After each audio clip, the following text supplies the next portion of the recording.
सभी है। जन्म ना जाए तो शुद्ध, जन्म से सभी स्वर्ग आ जाए, इसमें कोई बाकी वो जो वर्णाश्रम धर्म विचार है वो स्वर्गधा को देवता बनाने के लिए आस्ता आस्ता कर, जो सबसे इंटेलिजेंट है उसको ब्राह्मण बनाया जाता है, और उससे लेस जो है उसको क्षत्रिय, उससे जो लेस है उसको वैश्य, और जो बिल्कुल लेस इंटेलिजेंट वो शूद्र। तो आजकल जो है वो इंटेलिजेंस ही है, तो इसलिए शास्त्र में कहता है करो शूद्र संभवा, कलयुग में और कोई है नहीं, केवल शूद्र शूद्र। इसलिए शास्त्र का कोई मर्यादा नहीं है, क्योंकि शास्त्र है ब्राह्मण के लिए। ब्राह्मण लोग पंडित होए, अपना आचरण शुद्ध करे, समो दमो सत्यम शौचम, दान, ये सब ब्राह्मण का गुण, द्वादश गुण, तो समझ में कहाँ सिखाया जाता। जो ब्राह्मण कुल में जिसका जन्म वो भी छोड़ दिया, वो भी छोड़ दिया, वो भी हथौड़ी पीटने की, तो फिर कैसा मनुष्य समाज है, सब मिल गया। इसलिए कलियुग में एक ही साधन है कि सब भगवान का नाम, हरे नाम हरे नाम हरे नाम जीवनम कलो नास्ते व नास्ते व नास्ते व, तब स्वर्गधा शूद्र ये सब हो गया है। और केवल वो अपना इंद्रिय तर्पण करने के लिए दिन भर शरीर का लिए और परिश्रम करते हैं।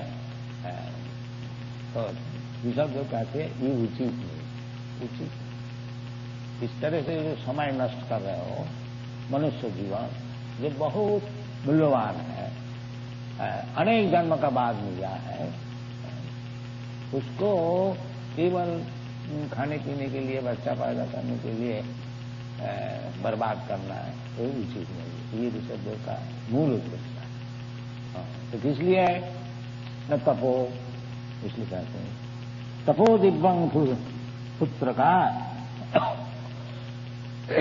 जे न सत्संग शुद्धे, दिस इज योर बिजनेस। सत्ता हमारा जो एग्जिस्टेंस का मूल भित्ति है, जैसे शरीर है, ये शरीर शुद्ध नहीं है, इसलिए हमको तो मरने पड़ता है। क्यों मरता है? कोई तो मरने को नहीं चाहता। जन्म मृत्यु जरा व्याधि जैसा बुखार चढ़ जाता, कौन बुखार को चाहता है? ये चढ़ जाता है कोई कारण से, बुखार हो गया, कोई पाप हुआ, कोई इन्फेक्शन हुआ, इसलिए बुखार होना कोई साधारण नहीं है, यह असाधारण है।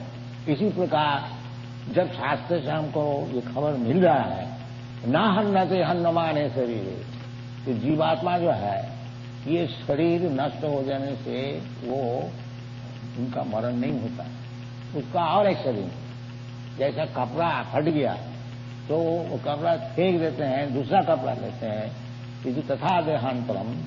इसी प्रकार जब ये शरीर और चलता नहीं, इसका मशीन सब खराब हो जाता है, जैसे आप लोग मोटर लेते थे, पुराना गाड़ी है और चलता नहीं, इसको फेंक देते हैं और एक नया गाड़ी ले देते हैं। इसी प्रकार ये शरीर जो है ये भी एक गाड़ी है, जंत्र। भगवान खुद बताए जंत्रारूढ़ाणी माया, ये माया का जीव है, जंत्र। ईश्वर सर्वभूताना हृदेशे अर्जुन तिष्ठति, रामायण सर्वभूतानि जंत्रारूढ़ाणी माया। ये श्लोक बड़ा इम्पोर्टेंट, इसको अच्छी तरह से हम लोग समझिए कि भगवान सबके शरीर का, भगवान भी है, मैं भी, दो शरीर, आत्मा है, जीवात्मा और परमात्मा। भगवान बताया है भगवद गीता है कि क्षेत्रज्ञं च विमान विद्धि सर्व क्षेत्रेषु भारत।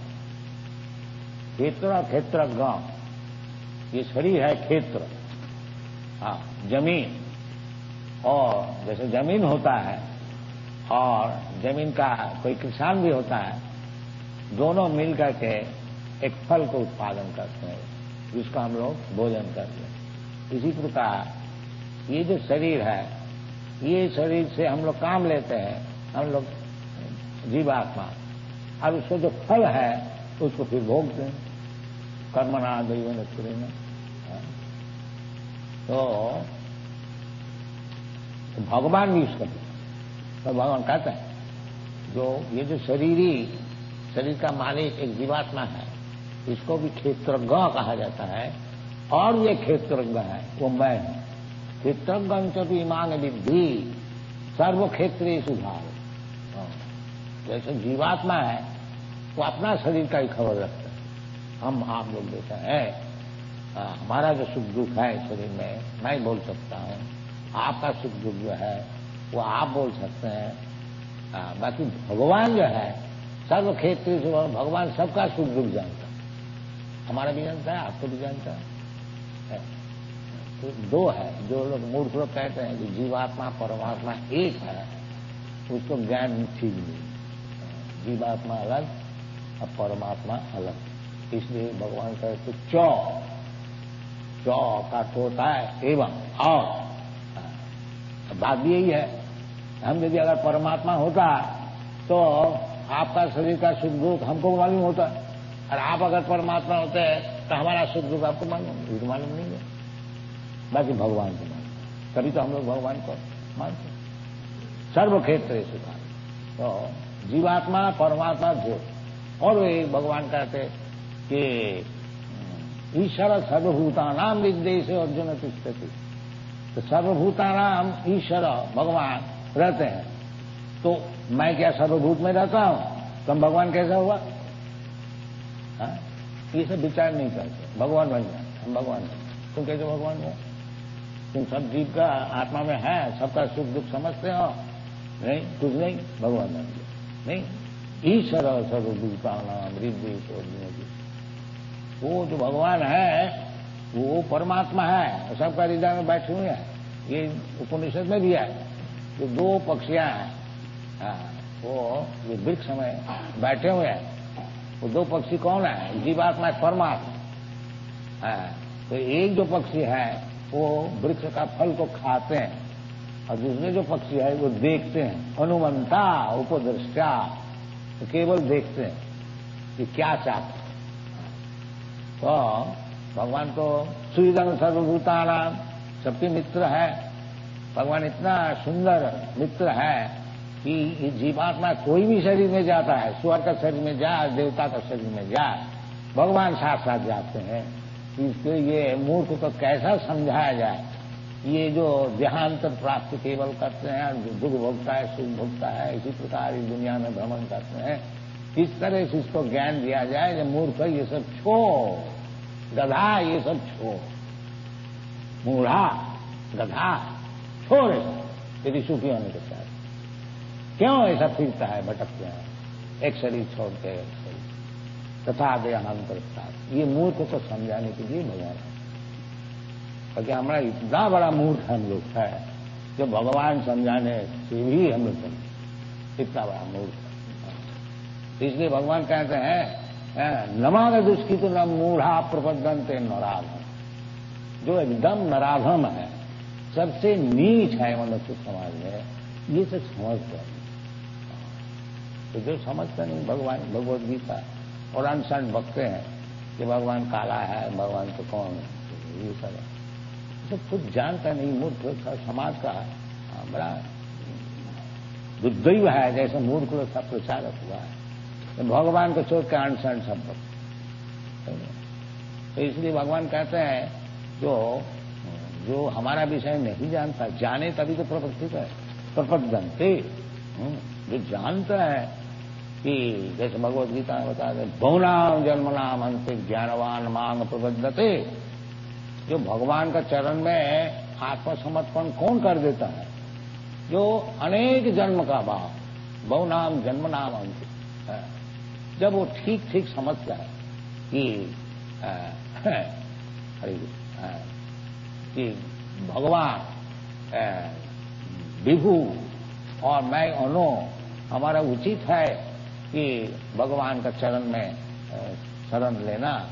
भगवान जी खुद भी कहते हैं सर्वधर्मान परित्यज्य मामेकं शरणं व्रज।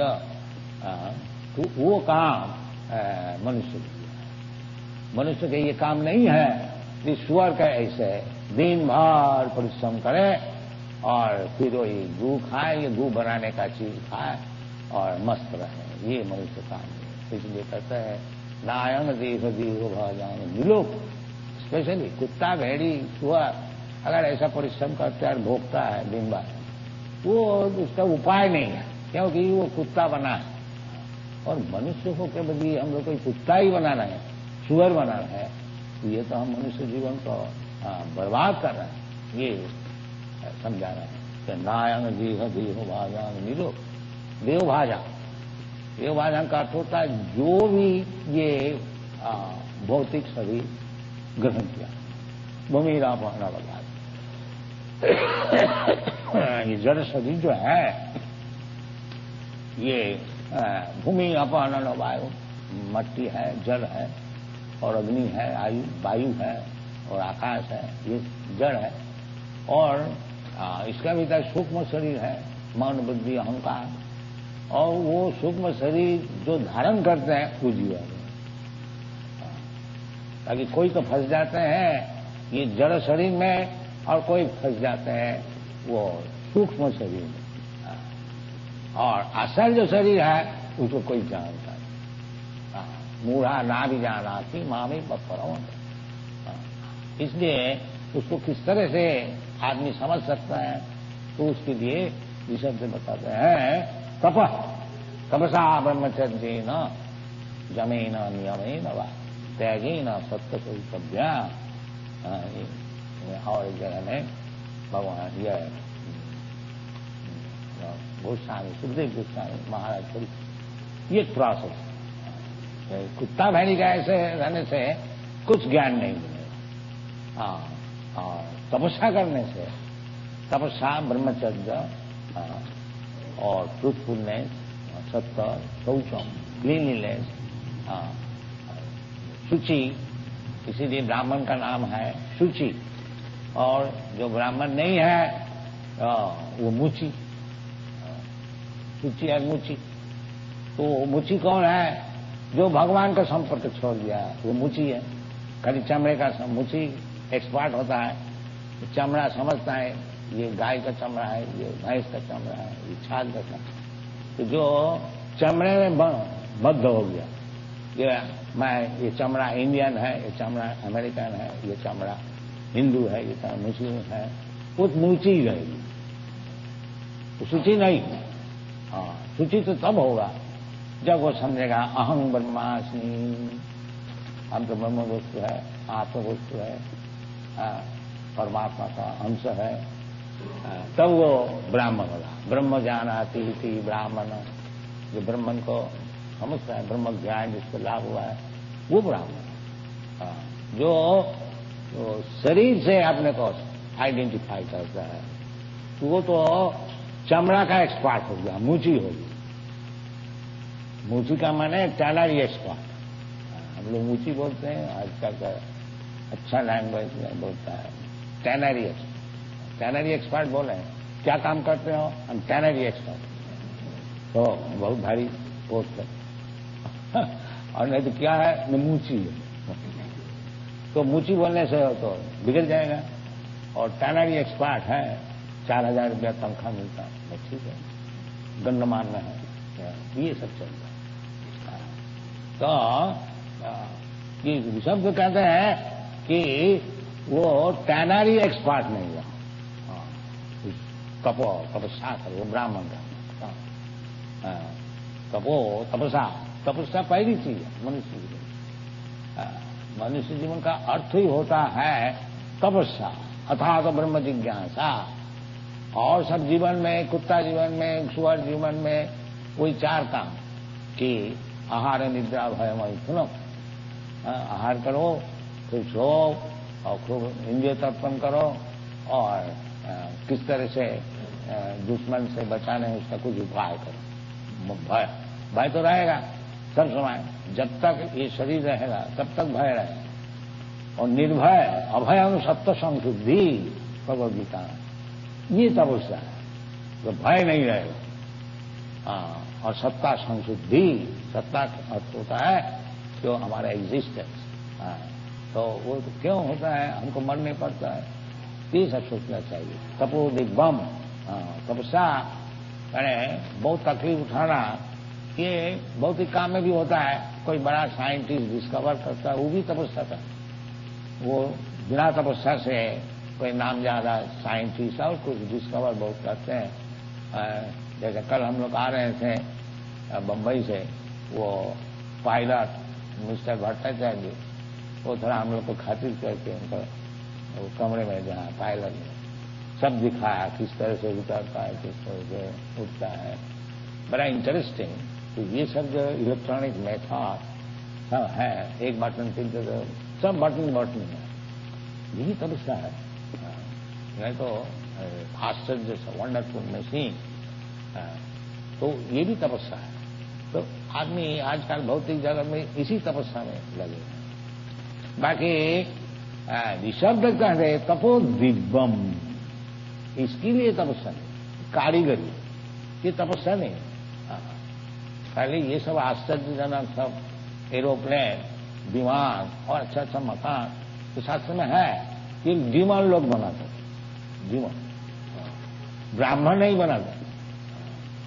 ब्राह्मण का काम था तपस्या और भगवान को प्राप्त करने के लिए ब्रह्म ज्ञान, वो तपस्या के लिए बजाते। जो आश्चर्यजनक एरोप्लेन बनाना, वो एरोप्लेन बनाया बड़ा आश्चर्यजनक है, बाकी बड़ा रिस्की है। एक बटन का छोड़ करके और एक बटन दाब दे तो बस काम करना, परफेक्ट नहीं है, परफेक्ट नहीं है। उसमें कारीगरी है, अवश्य है, बाकी वो कारीगरी वो संपूर्ण नहीं है। तो ये सब कारीगरी, भौतिक कारीगरी जो है, इसको भी चाहिए। बाकी इसका पीछे जो असल कारीगरी है, कि अपना सत्य शुद्धि तो सत्या, जिसमें सत्ता शुद्ध हो जाए, वो असल कारीगरी। सत्ता शुद्धि तो सत्य, तो मनुष्य जीवन एक काम है कि सत्ता को शुद्ध करना। जो मैं जो नहन्नते हन्नमाने शरीर, ये शरीर छूट जाने से मैं मरता नहीं, मैं जीवित रहता है। तथा देहांतरम प्राप्त एक और शरीर, ये जो मॉडरेशन है, इसको समझना। देखिए ये बंगला में हम लोग बैठे हुए हैं और इसमें कोई पेड़ भी है, 10 हाथ दूर में एक पेड़ है।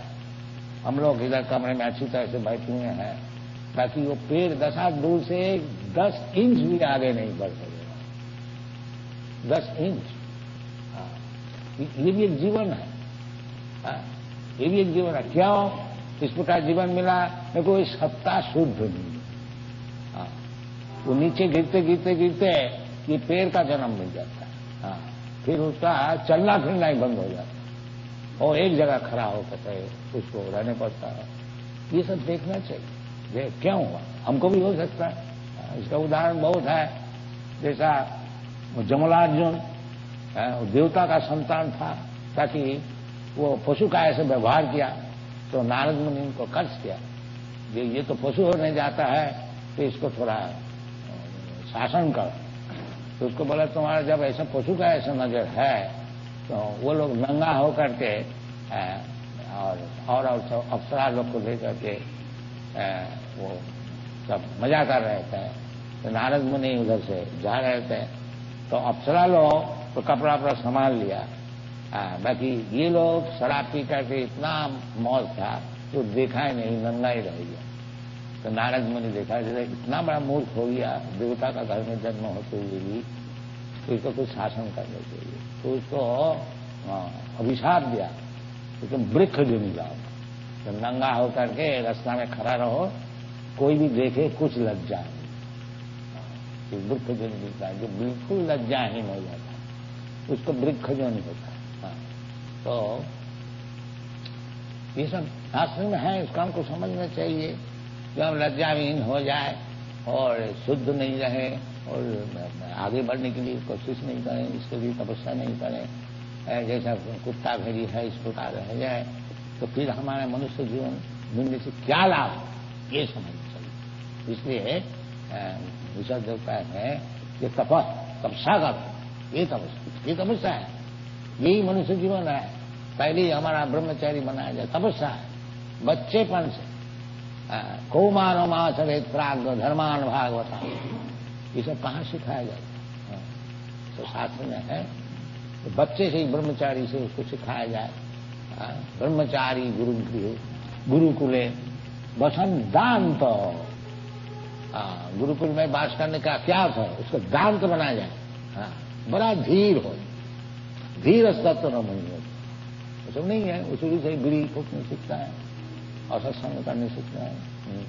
तो इसलिए तपस्या, तो कलियुग में बहुत गंभीर कठिन तपस्या संभव है, क्योंकि वो युग ही अलग हो गया। तो इधर कम से कम इतना तो तपस्या किया जाए कि एक शंखापूर्वक भगवान का नाम जपा, शंखापूर्वक नाम गान भी, जैसे गोस्वामी लोग करते थे वृंदावन में, हमको सिखाने के लिए कि एक शंखा जरूर पूर्ण करना। तो बड़े बड़े आचार्य लोग जैसे हरिदास ठाकुर 3 लाख नाम जप, जो 3 लाख और 3000, ये तो संभव है नहीं। तो इसलिए कम से कम एक संख्या निर्दिष्ट करना चाहिए। तो हम लोग निर्दिष्ट कर दिया कि 16 फेर नाम जपा, जिसमें 25,000 नाम हो। ये 2 घंटा में हो सकता है। तो इतना हम लोग काम करते हैं और 2 घंटा हम लोग तपस्या नहीं कर सकते। अभी करेंगे, बड़ा मुश्किल। बैठ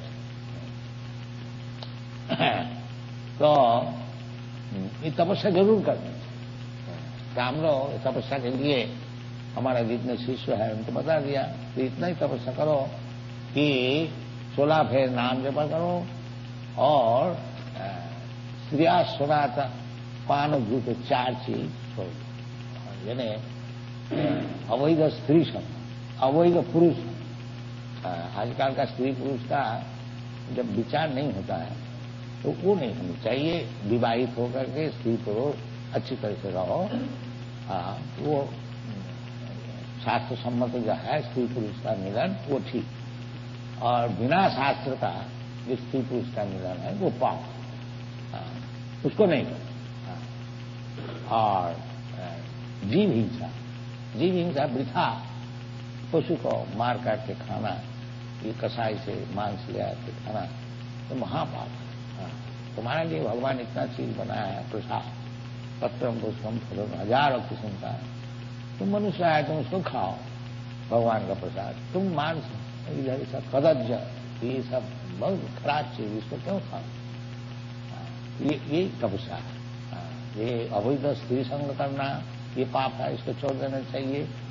और मांस आदि भक्षण को छोड़ देना चाहिए, और नशा छोड़ देना चाहिए, और ज्ञान ये सब चीज छोड़ने की तपस्या, तपो विद्वत, इसमें भगवत भक्ति लाभ होगी। इसीलिए देखिए इसको प्रमाण स्वरूप ये सब चीज में सब यूरोपियन अमेरिकन फंसे थे, अब देखिए सब छोड़ दिया और इससे भगवत भक्ति हो रही है। तो ये तपस्या है, 4 चीज छोड़ देना और भगवान का नाम। इसलिए जो सभी कर सकते हैं, कोई मुश्किल कर जाए कि तपो दिव्यम। दिव्यम क्यों ये तपस्या किया जाए? जिसमें भगवान को प्राप्त कर सके, और वही असल उद्देश्य। और भगवान को कोई प्राप्त कर सकेंगे जो कि बिल्कुल शुद्ध हो गया तपस्या से, नहीं तो नहीं मिल सकेगा। जीसाम अंतगतंग पापम जनानां शून्य कर्माणा ते दंड महो निर्मुक्त भजन्ति मां। भगवत भजन निरवृत होकर के इसी जीवन में भगवत भजन करके हम भगवान को प्राप्त करेंगे। व्यक्ति हो तो उसके लिए थोड़ा तपस्या कीजिए। केवल कुत्ता भेड़ी के ऐसे खाना पीना मजा करना और रमफन झमपन करना, उसमें तो कुछ होगा नहीं, क्योंकि प्रकृति का शासन में है। प्रकृति क्यों माना नहीं, लंपन झमपन करने से लाभ क्या होगा? वो कुत्ता का ऐसा ही से लंपन झमपन होगा, उसमें लाभ कुछ नहीं होगा, क्योंकि तुम प्रकृति का शासन में। वो जैसा दुर्गा देवी वो महिषासुर को शासन कर रहे हैं, तो वो बहुत लंपन झंपन किया, आखिरी में दुर्गा देवी उसका नाश कर। तो इसी प्रकार दुर्गा देवी छोड़ेगा नहीं किसी को। ये नहीं समझो कि वो असुर का केवल शासन किया था, हमको नहीं करेंगे, ये भूल है। जो असुर होगा, असुर का अर्थ क्या होगा? जो भगवान का मानता है वो असुर। जो असुर होगा दुर्गा देवी उसको खत्म कर देगा, ये समझना चाहिए। इसलिए मनुष्य जीव ने तपस्या करनी चाहिए। तपो दिव्यम दिव्यम दिव्यम दैव दिव्यम भगवान के लिए। तो कलियुग बड़ा सरल है भगवान को प्राप्त करने के लिए। जैसा पतित है हम लोग, और ऐसे ही भगवान कृपा करके सरल उपाय भी बता। कोई वन में जंगल में जाकर के तपस्या करने को नहीं होगा। आप जहां हैं वहीं रहिए। स्थाने स्थिता श्रुतिगता तनुमागमनो भी, अपना स्थान में रहिए। कोई गृहस्थाश्रम से संन्यास लेने पड़ेगा ऐसी कोई बात नहीं है। केवल सुनिए भगवान की बात। इसलिए हम लोग सेंटर खोलते हैं कि आप लोग कृपा करके आएंगे और ये भगवद गीता भगवत को सुनिएगा। सुनते सुनते सुनते श्रवणम कीर्तनम विष्णु, फिर चित्त दर्पण मार्जनम, चित्त दर्पण मार्जित हो जाएगा। आस्ते आस्ते सबसे स्मरण हो जाएगा। यही हम लोग का आपसे लोग से निवेदन है। जो इधर आइए और जहां तक है सुनिए, और नहीं तो घर में ही सुनिए। सुनिए जो भगवद गीता जैसे बताए हैं, और उसका अनुसरण अर्थ करके सबको सर्वनाश ना कीजिए, उपकार कीजिए। भगवान जो बोला है वो सब ठीक है, उसमें इधर उधर बात करके आदमी को भड़काना ये उचित है। ये महापापी होते हैं जो इंटरप्रिटेशन करके अपना भी सर्वनाश करते हैं, दूसरे का भी करते हैं। ये नहीं करनी चाहिए। जैसा भगवत, इसलिए हम लोग Bhagavad Gita as it is, no interpretation. जैसे भगवान बताया मन मना भगो मन, बस भगवान बोलता है सब सुना हमारा चिंतन करो, बस हम लोग बोलते हैं करो चिंतन। हमको इंटरप्रिटेशन करने की क्या जरूरत? ये महामूर्खता।